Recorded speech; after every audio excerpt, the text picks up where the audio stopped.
میاں چنو سے خبر شامل کرتے ہیں بیورو چیف چودھری خضر حیات کی رپورٹ کے مطابق میاں چنو پولیس کی منشیات فروشوں کے خلاف بڑی کارروائی۔ انچارج چوکی Chandiali A S I Rana Gulfaraz اور S I Rao Zeeshan C I A staff کی مشترکہ دمنگ کارروائی فاروق چوک 15/96 ایل سے گاڑی نمبر LEA 2674 کرولا XLI بین الاضلاعی منشیات فروش گینگ کا سرغنہ احسن حیات ولد بشیر احمد قوم ملک سکنہ گجرانوالہ کو گرفتار کرکے 25 کلو 300 گرام افیون اور 29 کلو چرس برآمد کرکے ٹوٹل 55 کلو منشیات برآمد۔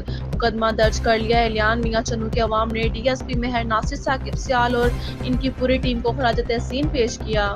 پاکستان مسلم لیگ نون کے سینئر نائب صدر ضلع خانیوال چودھری محمد منشا کا کہنا تھا کہ میاں چنو کے عوام پولیس کے اس احسن اقدام پر ان کو زبردست خراج تحسین پیش کرتے ہیں۔ ان کا مزید کہنا تھا کہ ان منشیات فروشوں کی وجہ سے کئی گھروں کے چراغ گل ہو چکے ہیں۔ DSP ناصر ثاقب نے کہا کہ پولیس افسران اس مکروہ دھندا کو کرنے والوں کے خلاف کریک ڈاؤن جاری رکھیں گے۔ میاں چنو DSP ثاقب ناصر کی قیادت میں پولیس نفری کی کارروائی میں ملزم سے 40 لاکھ مالیت کی منشیات برآمد۔